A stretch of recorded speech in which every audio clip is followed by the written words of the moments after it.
अरे भाई, फेंकू का मतलब आप लोगों ने ये तो नहीं समझ लिया कि बहू ने सास के ऊपर गर्म पानी फेंक दिया या ननंद को छत से नीचे फेंक दिया।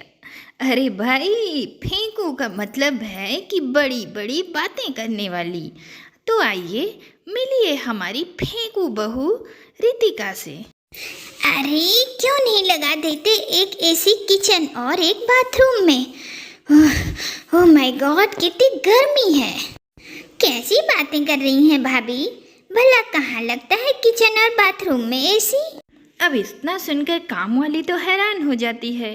भाई, बात तो उसकी सही है कि भला बाथरूम और किचन में कहीं एसी लगती है, लेकिन रितिका बहू के मायके में तो सब कुछ संभव है। और नहीं तो क्या, हमारे मायके में लगा है। और आज से नहीं, हम जब छोटे छोटे थे तब से लगा है हमारे मायके में एसी किचन बाथरूम लेटरिन में। और बताओ, कितना मिलता है इस घर से तुम्हें तनख्वाह? कितना देती है मेरी सास? सबसे ज़्यादा पूरे 3,000, वरना बाकी घरों में तो सिर्फ 2,000 मिलते हैं। मालकिन बहुत दयालु है। लो जी, 3,000 रुपये में दयालु बना दिया।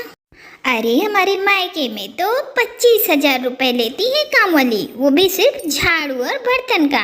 और खाना और बर्तन वाले तो 50,000 का पैकेज है उन लोगों का।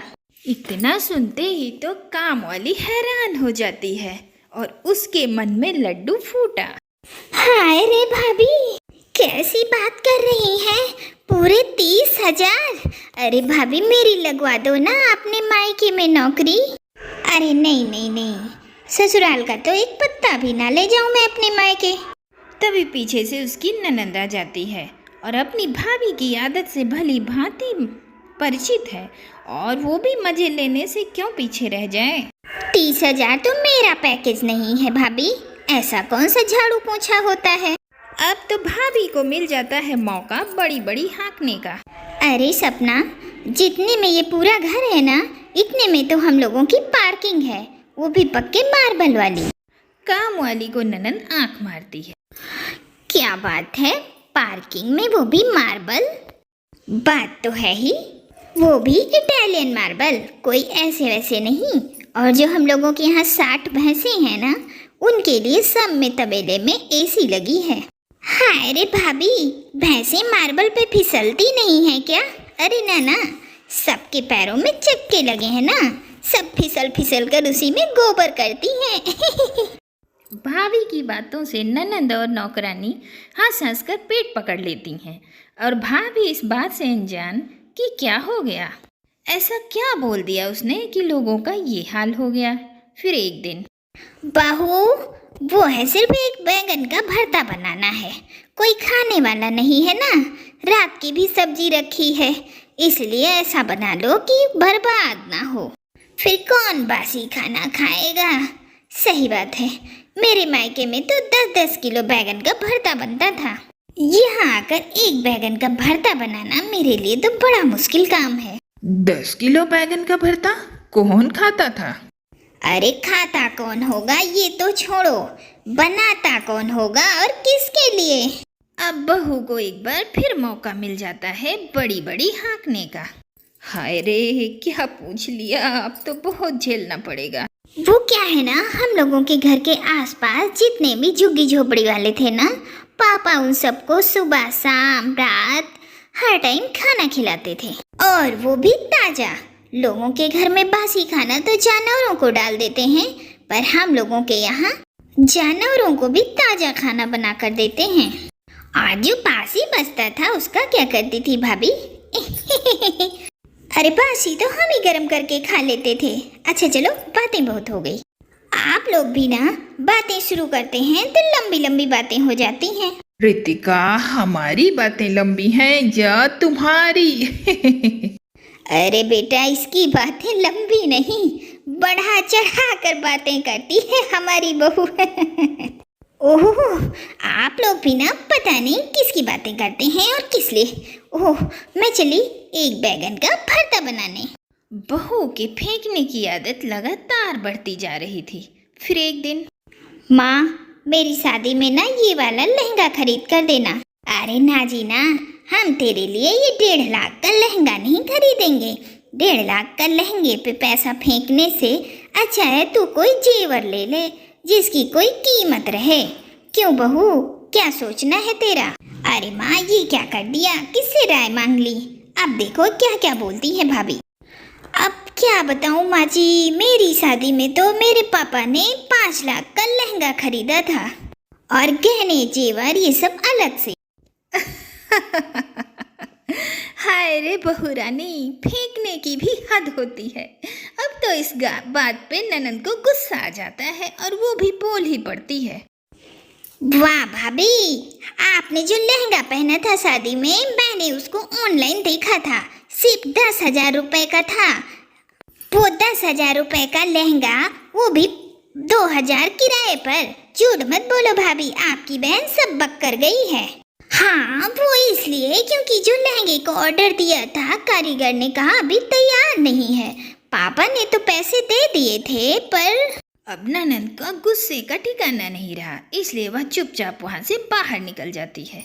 ये दीदी को क्या हो गया अम्मा जी? कुछ नहीं बहू, तू ना एक काम करना, वो लहंगा ले आना, तेरी ननद की शादी में मैं पहना दूंगी उसको। क्यों, क्या कहती है बहू? कैसी बातें करती हैं माँ जी, वो तो मैंने अपनी काम वाली को दे दिया। उसके बेटे की शादी थी ना, बोल रही थी तो मैंने तुरंत उसे उठा कर दे दिया। वैसे सेम लहंगा दीपिका पादुकोण ने भी अपनी शादी में पहना था। पापा के तो करोड़ों रुपए खर्च हो गए उसमें, पर काम कुछ नहीं आया।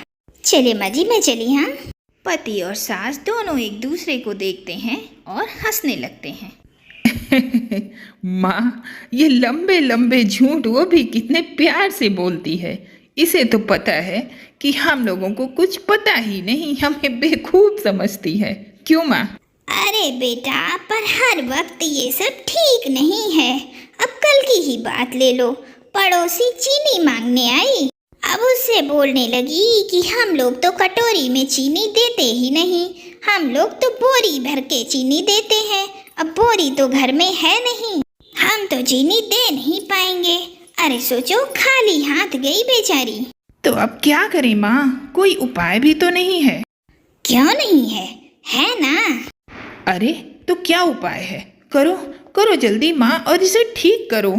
तो पेट किस बात का हो रहा है माँ? वो इस बात का भैया कि आप हम लोगों का साथ देना। नहीं, आप भी भाभी की तरह उन्हीं के साथ हाँ में हाँ मिलाने लगो। अरे हाँ हाँ, बिल्कुल साथ दूंगा। मैं भी बहुत परेशान हूँ, मुझे तो बहुत टॉर्चर करती है। कह रही थी कि उसके मम्मी पापा हनीमून पे लंदन पेरिस गए थे, तो उसे भी जाना है। भाभी की मम्मी तो कभी ट्रेन में ही नहीं बैठी, पता नहीं क्यों इतना झूठ बोलती है। प्लान क्या है वो बताओ। प्लान ये है कि वो जैसे लंबी लंबी बात करती है, अब हम सब सारे वैसी ही बात करेंगे। मतलब फेंक फेंक के हम भी बात करेंगे? ठीक है, आई एम रेडी।